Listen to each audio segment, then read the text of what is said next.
Make this video real quick. Well, I got some light out here and I got my little LED light. Okay, 2005 GMC Yukon Denali. And let's first look down there.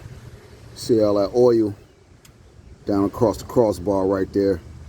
And the engine oil cooler lines right there, because the other side is the transmission lines. What's up, my boy? Right there's the transmission line, or oil cooler oil cooler lines right here, and the other side is the left transmission cooler lines or whatever. So right over here by the power steering pump, you see right there with the little steering wheel. So I was having a crazy leak for a while with this truck, big baby.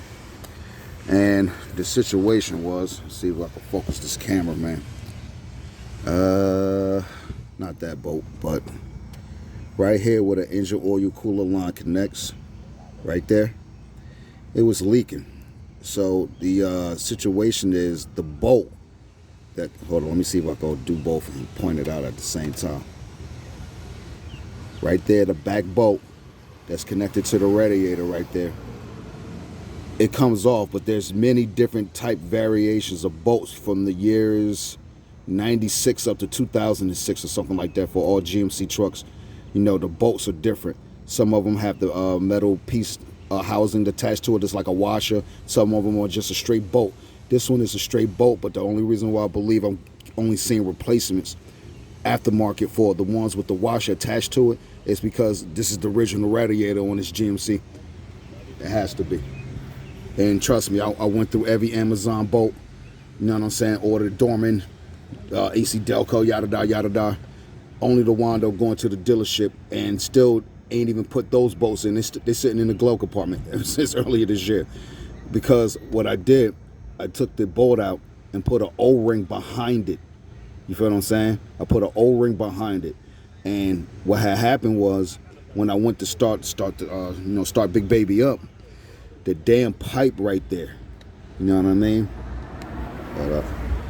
The pipe right here, man, that shit came loose. But it took me a while to notice it until the dash on the panel started going off. So I'm thinking, damn, what the hell is this alarm going off? Or you know what I mean? The dash sensor going off. Maybe it's because I got my back tailgate glass open. You know what I mean? Closed it. Wasn't an answer. Hop back in the truck. Shit still going off. Turned all the lights on, everything off in the car. Turned the radio off. I'm like, what the fuck? Okay, it gotta be because I got the hood open, right? As soon as I went to go close the hood, bro, I saw the pipe had came out and it was just oil everywhere, bro. Everywhere, bro. It's hard to see it now, man, but it was just oil everywhere, bro. You know what I'm saying? Wound up pretty much giving myself an oil change, you know what I'm saying? But that wasn't really where the main leak was also coming from. Kind of find out, I believe, and I'm still not even sure, to be honest with you, but I'm gonna tell you what the solution was that stopped it, henceforth the reason we're doing this video. Right there where the power steering gearbox is at on, hold on, let me see. Had to start that over, hit the stop button. So right where the power steering gearbox is at, which is, hold on, let me see. I can do both. Which is, for those that don't know, hold on a minute, trying to get both of them up in here.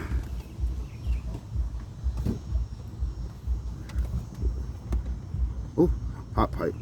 Right there with the two bolts going across. That whole box is your power steering box, right? So I'm thinking that was what was leaking, because if you look straight down where the right bolt is at, where that silver piece at, there's a lot of oil up in there. But what I did, I was originally pumping it with the bars power stop leak / power steering fluid. It held for a while, the bars, man. The bars really did hold for a while, man. But eventually it just leaked the hell out because I wasn't driving it like that. You know, winter time came, so things wasn't bumping like that. You know, snowstorm, couldn't go nowhere. You know, in the ghetto here in the Black America, they don't plow the streets like that. And so was what it was for like a month and a half. We ain't had our streets plowed in Irvington, New Jersey. But to make a long story short on that, that's another video.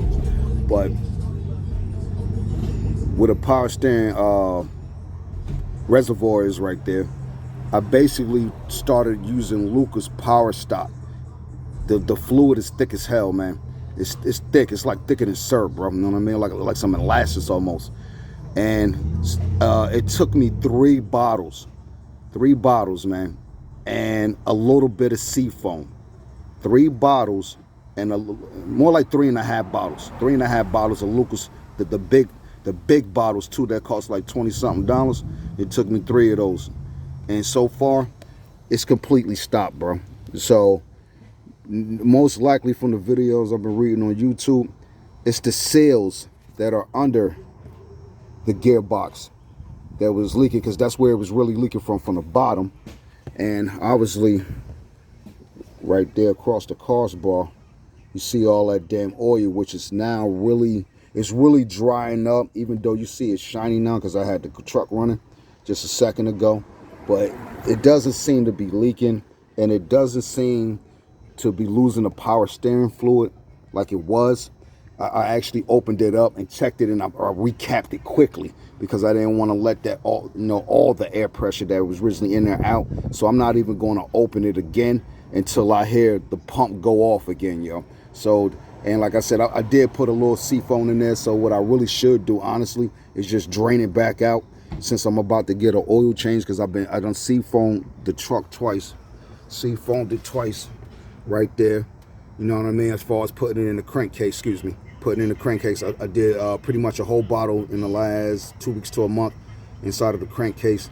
Just refilled the coolant right there, and just been checking the oil right there with the dipstick, and it's definitely brown or whatever the case be. So it's time to get it changed. And on the service dash, the oil life is 0, so it's definitely time to get it changed. And also last night I did the SEAFOAM for the carburetor right here, and pretty much blew out the carburetor thing, or whatever you want to call it, that's right here that they show you on the videos. I'm not a mechanic, I'm not saying the right part, but I think that's the carburetor right there, whatever, right behind the dash, you know, right behind our what do you call it, a little housing right here, right behind it. I did that. Now the situation I want to talk about, that I didn't have anybody out here with me last night to do that shit, so I did it by myself, let the truck warm up, and just sprayed it while the truck was off. You feel what I'm saying?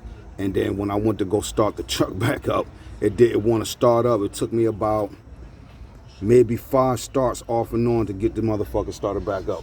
All right, mama, enjoy the day. You know what I mean?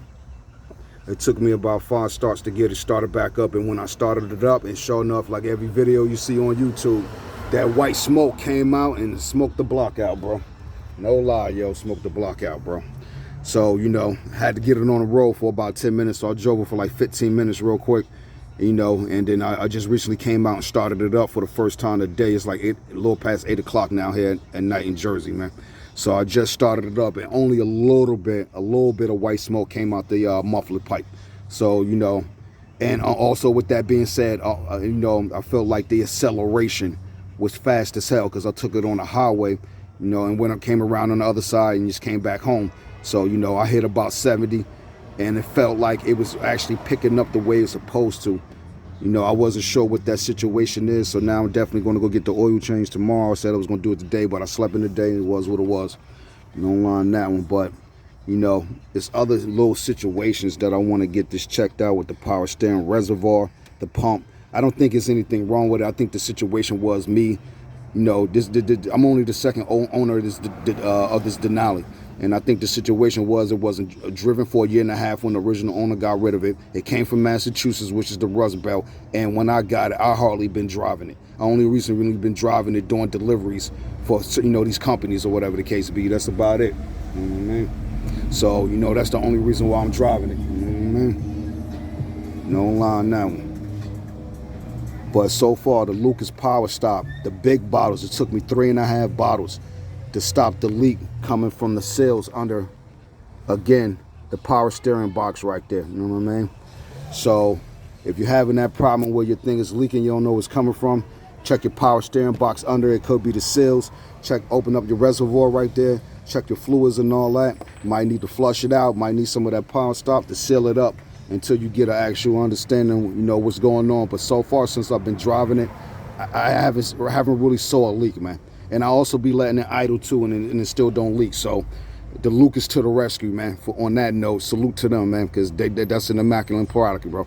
Because I'm no mechanic, and you know, like I said, it did what it did, and that was recommended by the homie at AutoZone. You know, shout out to them too. You know what I mean? Don't lie on that one, man.